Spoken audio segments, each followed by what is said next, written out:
बिस्मिल्लाहिर्रहमानिर्रहीम। अस्सलाम वालेकुम नादरीन, आप यूट्यूब चैनल देख रहे हैं, मैं इमरान खान।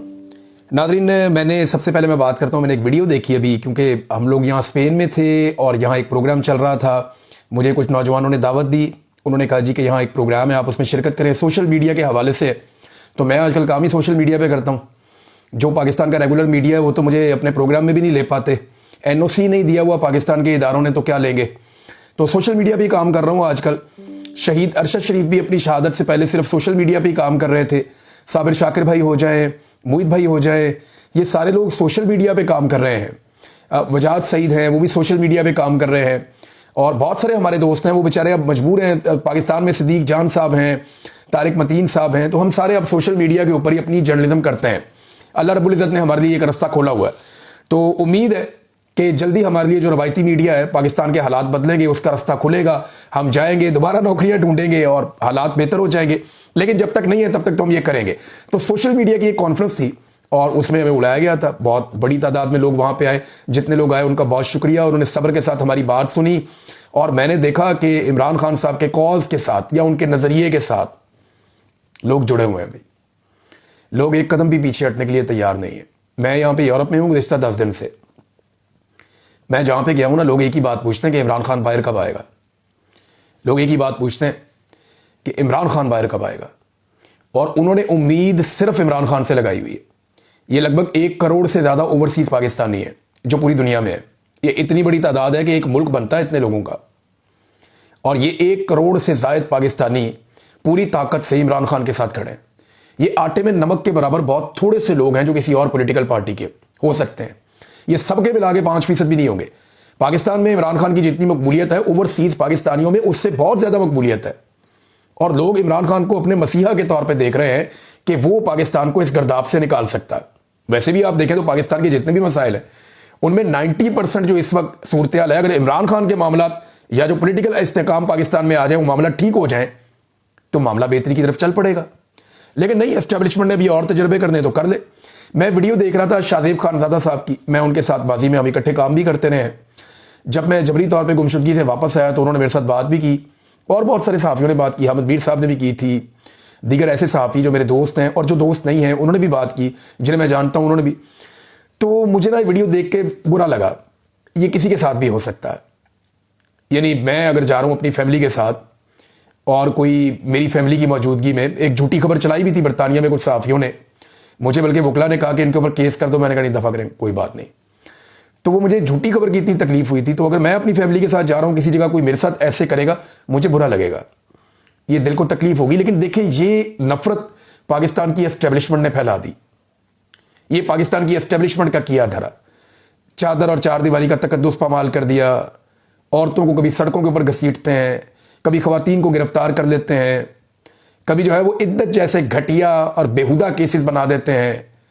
अब ये जिस किस्म का इन्होंने गंद मारा पाकिस्तान की एस्टेब्लिशमेंट ने, ये वो फैलाई हुई नफरत है। एक दिन हम सारे इस नफरत की आग में जलें, इससे बेहतर है इस आग को बुझाया जाए।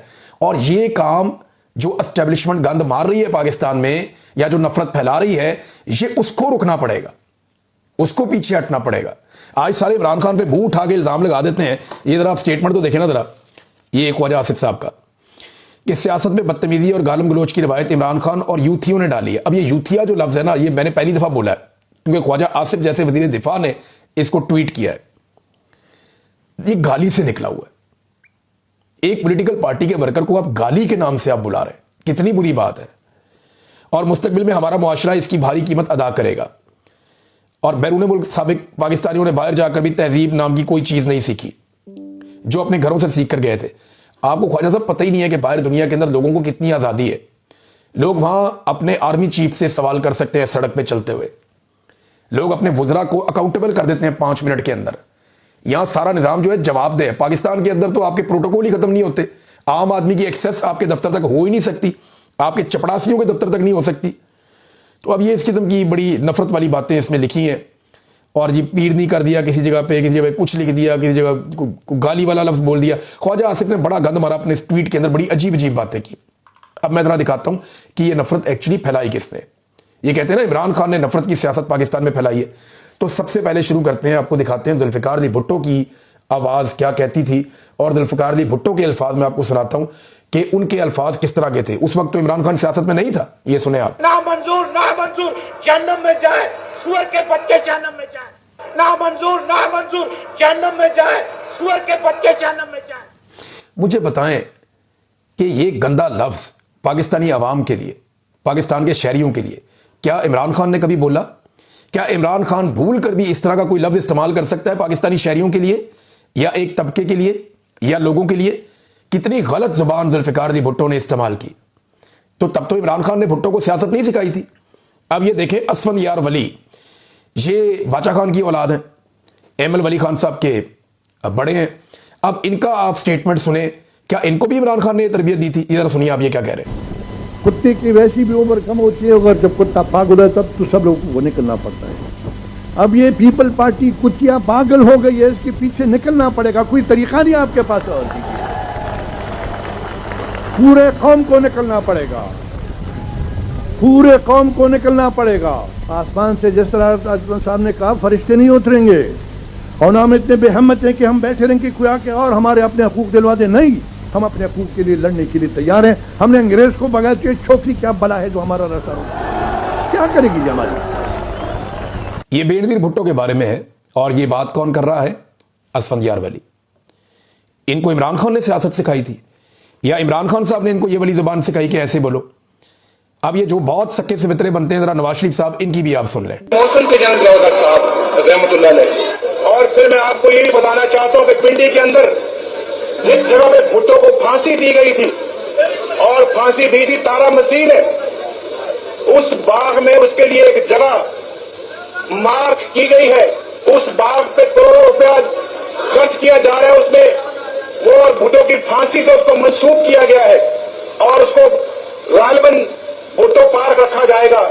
हम उसको मकाम इबरत का नाम देंगे। तो ये मकाम इबरत है, इससे सबक सीखो, मकाम इबरत। और ये मुकाबला करेंगे जो कहते हैं रात को थोड़ी सी मैं कभी कभी पी लेता हूं, उसकी औलाद हमारा मुकाबला करेगी। तो भी मालूम है कि 2 महीनों के बाद 3 महीनों के बाद पता नहीं उनको तनख्वाह मिलेगी या नहीं मिलेगी। ये आलम हो चुका है क्योंकि सारा पैसा तो खा गया जरदारी, और जो आपका इस कौम का पैसा था, उस कौम के खून पसीने की कमाई थी, उसने सरे में माल खरीद लिया। ये कौम अपने जेवर बेच चुकी है, अपनी बचतें खत्म कर चुकी है, इन्होंने अपने घर गिरवी रख दिए, लेकिन आज रोटी को तरस रहे हैं। और वहां हासिल जरदारी के घोड़े जो है, एक लाख 40-40 लाख रुपए घोड़ा आज वहां पे सबल में घूम रहा है। ये लुटेरा इंसान, ये लुटेरा पाकिस्तान की दौलत को लूट कर इसे सरे में माल खरीद लिया है। मेरा नाम भी नवाज शरीफ नहीं, उसने उसको निलाम करके उसकी तमाम दौलत। लो जी, ये शहबाज शरीफ ने भी कहा था कि जरदारी का पेट फाड़ के पैसे निकाल के अवाम के कदमों में निछावर कर देगा। जरदारी को लाड़काना और लाहौर की सड़कों पे भी शहबाज शरीफ ने घसीटना था। ये इनकी जुबानें इमरान खान साहब की सियासत से पहले की हैं, उसके बाद की नहीं है।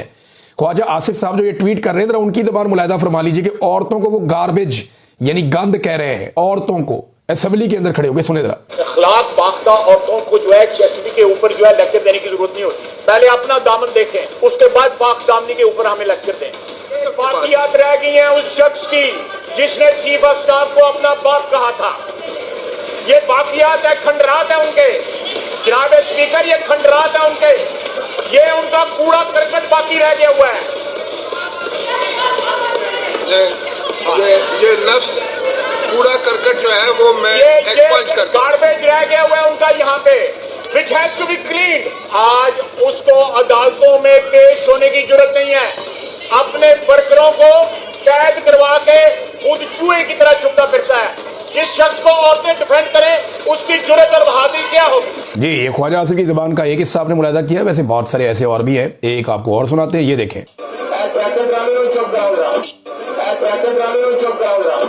अंदाजा करें एक रुकन असेंबली को ये किस अल्फाज में मुखातिब कर रहे हैं। क्या ये भी इनको इमरान खान ने सिखाया था? अभी तो मैंने आपको MQM पीपल्स पार्टी और PMLN की वो वाली लड़ाइयाँ नहीं सुनवाई जो इमरान खान साहब की सियासत का उरूज आने से पहले ये एक दूसरे के साथ लड़ते थे और उसके अंदर जो ये घटिया जुबान इस्तेमाल करते थे, क्या वो भी इनको इमरान खान ने सिखाई थी? ये ना मसला ये है कि ये सारे आपस में गंदी जुबानें बड़े लंबे अरसे से इस्तेमाल कर रहे हैं। बेनज़ीर की गंदी फोटो में फेंक दी, कभी फातिमा जना की बेहुरमती कर दी, कभी बेनज़ीर की जो बेहुरमती कर दी, कभी बेनज़ीर की वालदा की कर दी, कभी नून लीग की कर दी। ये एक दूसरे को गंद मारते रहे, हमेशा ये गंद मारते रहे एक दूसरे को। लेकिन इमरान खान साहब आगे ना सियासत में, तो इमरान खान की मुखालफत में ये सारे के सारे नेक परवीन बन गए हैं अब, और इंसानों को लगता है कि इनसे ज़्यादा बेहतर कोई नहीं है। तो ये रिकॉर्ड मैंने दुरुस्त करने के लिए आपको सारी चीज़ें सुनाई हैं, और ये रिकॉर्ड के ऊपर आप रखिएगा ताकि रिकॉर्ड दुरुस्त रहे और सबको याद रहे कि किसने ये गंद मारा है। नादरीन, इमरान खान साहब ने बुशरा बीबी के खिलाफ जो प्रोपेगेंडा हुआ और जो अभी ये सारा कुछ लिखा गया, आज से कुछ अर्सा पहले इमरान खान साहब ने इसका पोल खोल दिया था। ऐसा लगता है कि इमरान खान साहब को ना एडवांस में कुछ चीज़ों का आइडिया हो जाता है, और उन्होंने पहले ही बता दिया था कि बुशरा बीबी को क्यों अटैक करते हैं और वजह क्या है इसके पीछे।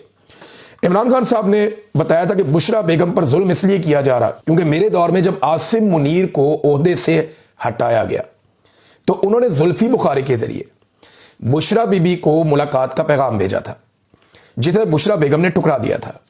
इसीलिए आसिम मुनीर ने उन पर सख्तियां रखी हुई हैं। शुरू दिन से ही इनकी कोशिश है कि बुशरा बेगम पर सख्ती करके मुझे तोड़ा जाए। और अब ये आर्टिकल आपके सामने, ये जुलाई 15, 2025 का स्टेटमेंट है इमरान खान साहब का।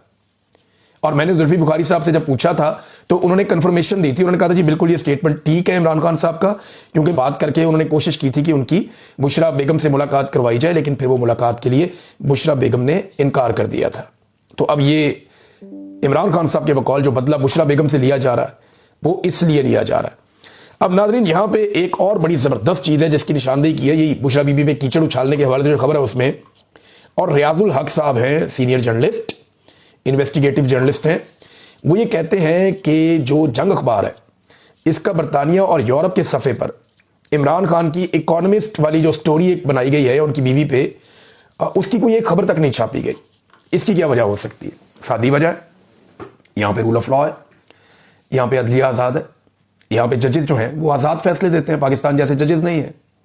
यहाँ पे अगर ये खबर छापेंगे तो इनके ऊपर केस हो जाएगा। जब केस होगा तो इनको वहाँ पे साबित करना पड़ेगा कि ये खबर ठीक है। कैसे साबित करेंगे? यही पंगा जो है वो जो डिजिटल प्लेटफॉर्म जिसने इस खबर को छापा है उसके साथ भी हो सकता है। पाकिस्तान तरीके इंसाफ के लोगों से मेरी बात हुई, उन्होंने कहा जी हम इसके ऊपर मुशावरत कर रहे हैं और हम इसके ऊपर काम कर रहे हैं। ये ज्यादती की गई है और 1-2 दिन के अंदर हम ये फैसला कर देंगे कि हमने किस तरीके से इस मामले को कानूनी लड़ाई में तब्दील करना है। तो तरीके इंसाफ के लोग इसके ऊपर बाकायदा जो उनकी लीगल टीम है वो वहाँ बरतानिया में काम कर रही है। सादी बात है। अब क्योंकि जंग अखबार और ये लोग जानते हैं कि वहाँ पे अगर ये करेंगे तो इनके ऊपर केस हो जाएगा, जुर्माना हो जाएगा या इनका अखबार वहाँ पे बंद हो जाएगा, तो ये खबर इन्होंने पाकिस्तान में छाप दी, बरतानिया में नहीं छापी। अंदाज़ा करें आप कैसा इनका निज़ाम है कि बरतानिया में नहीं छापेंगे, पाकिस्तान में छाप देंगे। नाज़रीन, एक और आलम दीन है और उन्होंने बड़ी हिम्मत का मुजाहरा किया है और पूरे पाकिस्तान की जानिब से इन्हें खराज तहसीन पेश किया जाना चाहिए। इससे पहले जो है वो एक बड़े आलम दीन है, उन्होंने मुफ्ती आज़म, उन्होंने इस पे बात की थी, तकी उस्मानी साहब ने, और अब मुफ्ती तारिक मसूद साहब, उन्होंने भी इसके ऊपर बात की और बड़ी जुर्रत का मुजाहरा किया है कि ये जो ताहयात किस्म की एक वाहयात इस्तिस्ना है, इस पर उन्होंने अब बात की है। अल्लाह ताला इनको अपने हिफ्ज़ व अमान में रखे, इनको मुश्किलात से बचा कर रखे, क्योंकि इस दौर में सच बोलना और हक़ के साथ खड़े होना बहुत मुश्किल है। मुफ्ती तारिक मसूद साहब कहते हैं कि 27वीं तरमीम की दीगर शिकों पर हमायत या मुखालफत करना तो सियासी लोगों का काम है, बाकी तो सियासी चीज़ है ना, अदलिया को ये कर दिया, उसको ये कर दिया, उसको ये कर दिया, लेकिन जो एक चीज़ इस्लाम से मुतसादिम है उस पर इन्होंने अपनी राय दी है। मुफ्ती है ना, वो दे सकते हैं फतवा। उन्होंने कहा मगर किसी ओहदेदार का, किसी भी ओहदेदार का अदालतों से इस्तिस्ना हासिल करना गैर शरई और इस्लामी निज़ाम इंसाफ के मुनाफी है। ये गैर शरई, गैर इस्लामी, अंदाज़ा करें आप, आपने इस्लाम की खिलाफ वर्जी कर दी है इस्तिस्ना लेकर, सदर पाकिस्तान ने भी और फील्ड मार्शल आसिम मुनीर ने भी। इस तरह दुनियावी अदालतों से तो इस्तिस्ना हासिल किया जा सकता है, मगर अल्लाह रब्बुल इज़्ज़त की अदालत में कोई बादशाह या अफसर मुस्तस्ना नहीं है, सबको जवाब देना पड़ेगा।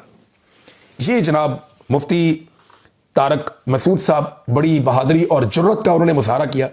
मैं उम्मीद करूंगा पाकिस्तान के जो बाकी उलमा इकराम हैं वो भी जुर्रत का मुजाहरा करें, क्योंकि मैंने पहले दिन ये सवाल उठाया था कि उलमा इकराम हमारी रहनुमाई करें कि क्या इस्तिस्ना जो लाइफ टाइम एक इस्तिस्ना है या इम्यूनिटी है, इसकी कोई गुंजाइश हमारे मज़हब में है। तो अब उलमा इकराम ने इसके ऊपर राय देना शुरू की है। मुफ्ती तकी उस्मानी बोल चुके हैं, मुफ्ती तारिक मसूद साहब बोल चुके हैं, मुफ्ती ज़वार बहादुर साहब भी इस पर बात कर चुके हैं, और ताहिर अशरफी साहब जैसे एक सरकारी मौलवी, हालांकि जो बड़े एस्टेब्लिशमेंट से अच्छे ताल्लुकात रखते हैं, उन्होंने भी कहा कि इस्तिस्ना और एक्सटेंशन का इस्लामी शरीयत से कोई ताल्लुक नहीं है।